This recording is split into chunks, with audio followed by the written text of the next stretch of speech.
You're watching a 100,000-ton, nuclear-powered warship slice through the Atlantic like it weighs nothing. Then suddenly, it turns. Not slowly, not cautiously. It leans into a sharp, aggressive maneuver that looks physically impossible for something that massive. The ocean explodes into white water. The wake stretches like a scar behind it. And for a moment, you realize something doesn't add up. Ships this big are not supposed to move like that. But this one did. And that changes everything you think you know about modern naval power. Stay with me, because what you're about to see is not just a test of a ship. It's a glimpse into the future of how wars at sea will be fought. Right now, you're looking at the USS John F. Kennedy, one of the most advanced aircraft carriers ever built. Not a destroyer, not a cruiser, a full-scale nuclear supercarrier designed to carry an entire floating air force.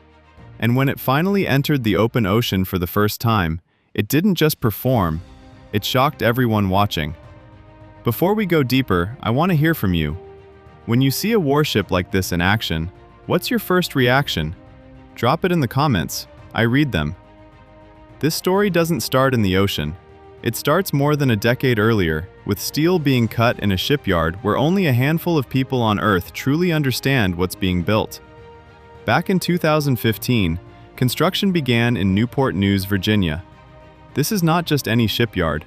It's the only place in the United States capable of building nuclear-powered aircraft carriers. Think about that for a second. An entire country relies on a single facility to produce its most powerful naval asset. From day one, this wasn't just another carrier. It was a statement. Massive sections of the ship, called superlifts, were built separately. Each one was like a fully equipped mini-ship, packed with wiring, systems, and structure. Then they were lifted into place and assembled piece by piece in dry dock.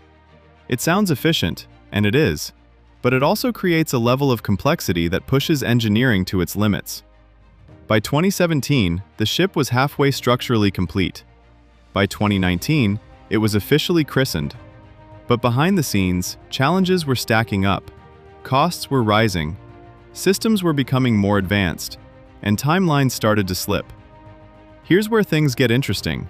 Instead of rushing to finish, the engineers slowed down. They took extra time. They refined systems. They tested everything again and again. Because this ship isn't meant to serve for 5 or 10 years. It's designed to operate for the next half-century. Would you rather have something built fast or built right? Be honest. Drop your answer below. Now fast forward to late 2025. After years of work, the USS John F. Kennedy finally moves under its own power for the first time. No tugboats pulling it. No external assistance. Just pure nuclear energy driving it forward. That moment alone was historic. But it was only the beginning.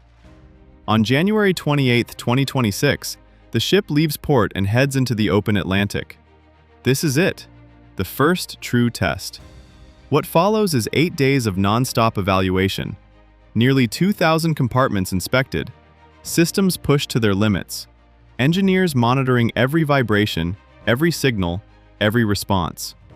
And then came the moment no one could ignore. High-speed maneuvering. You need to understand something. A carrier of this size isn't supposed to turn sharply at speed. Physics doesn't like that. The mass alone should resist it. The inertia should fight it. But this ship didn't just turn. It carved through the ocean with confidence. Water surged outward in massive arcs. The deck tilted. The ship held steady. That wasn't just impressive. That was proof. Proof that the propulsion system works exactly as intended. Proof that the steering systems can handle extreme conditions. Proof that the entire design philosophy behind this class of carriers is sound. And that brings us to what makes this ship truly different. The USS John F. Kennedy is part of the Ford-class carriers. That means it's not just an upgrade. It's a complete rethinking of how carriers operate. Let's start with how it launches aircraft. Older carriers used steam catapults. Powerful, but limited. Hard to control precisely, stressful on aircraft. But this ship uses electromagnetic launch systems, EMALS. Instead of steam, it uses magnetic force to accelerate aircraft down the deck. That means smoother launches, more precise control, less wear and tear on the planes. Why does that matter to you? Because it allows the carrier to operate a wider range of aircraft more efficiently. From heavy fighters to lighter drones, everything can be launched with precision. And that's just one system. The radar on this ship is another leap forward. It can track more targets, process more data, and respond faster than previous systems. In modern warfare, information is everything. The ship that sees first often wins. Now imagine combining that radar with stealth aircraft like the F-35C. The result is a floating command center that can detect threats before they even know they've been spotted. Think about that for a second. You're not just looking at a ship. You're looking at a moving network of sensors, weapons, and aircraft all working together in real time. Which system do you think matters most? The radar, the launch system, or something else entirely? I'm curious what you think. Now let's talk about something most people overlook. The speed of operations. This carrier is designed to generate up to 25% more sorties per day than older carriers. That means more aircraft launching, more missions, more impact in less time. In a real-world scenario, that difference can decide everything. More sorties means more pressure on the enemy, faster response times, greater flexibility. And then there are the weapons elevators. It might not sound exciting, but it is. These systems move munitions from storage to the flight deck faster than ever before. That means aircraft can be rearmed quickly and sent back into action. Speed, efficiency, precision. Everything about this ship is designed to keep operations moving without delay. Now, here's something worth thinking about. All of this technology, all of this power, comes with a price tag of over $13 billion. Is it worth it? That's not a simple question. Some say it's essential for maintaining global presence. Others argue the cost is too high. Where do you stand on that? I want to hear your take. Back in the Atlantic, during those sea trials, every one of these systems was being tested. Propulsion, navigation, power distribution, damage control, everything. And when the ship returned to port on February 4, 2026, it had passed. Not perfectly. No system ever does on the first run. But successfully. That's the key difference. Now comes the next phase, Navy acceptance trials. This is where the US Navy takes over testing. They push the ship even harder.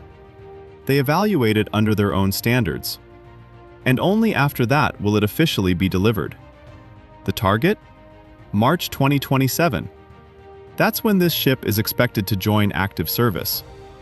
But here's where the story gets even more strategic. Once commissioned, the USS John F. Kennedy is expected to operate out of the West Coast. That places it closer to the Indo-Pacific region. Why does that matter? Because that's where global naval competition is intensifying. Positioning this carrier there isn't random. It's deliberate. It ensures rapid response capability in one of the most critical regions in the world today. And this isn't the end of the Ford-class story. 2 more carriers are already under construction. Lessons learned from this ship are being applied to make the next ones faster to build, more efficient, and even more capable. This is a long-term strategy. Not just building ships, but refining an entire class of warships over time. Let me ask you something. Do you think aircraft carriers will still dominate future warfare, or will new technologies eventually replace them? Take a second and share your thoughts. Because this is a real debate happening right now. Some experts believe carriers remain essential. Others argue that missiles and drones could change everything. But for now, ships like the USS John F. Kennedy remain at the center of naval power. And behind all of this, there's a human story. Thousands of workers spent years building this ship. Welders, engineers, technicians. People who dedicated a significant part of their lives to a single project. When the ship finally moved under its own power, many of them were there watching. For them, this wasn't just a job. It was a legacy. Every system, Every weld, every component represents someone's effort. That's something you don't see in the footage, but it's there, and it matters. Because at the end of the day, this ship isn't just about technology. It's about the people who made it possible. Now we're at a turning point. The sea trials are complete. The next phase is underway, and the countdown to full deployment has begun. What you witnessed in those high-speed turns wasn't just a test. It was a message, a demonstration of capability, a signal of intent, a preview of what's coming next. And if this is what the present looks like, imagine what the future holds. Before you go, I want to ask you one last thing. If you had to choose, what impressed you most about this ship? Its power, its technology, or the way it handled in the ocean? Drop your answer below. And if you want more deep dives into the most powerful warships, cutting-edge naval technology, and the stories behind them, make sure you're subscribed, because the next story is even bigger, and you don't want to miss it.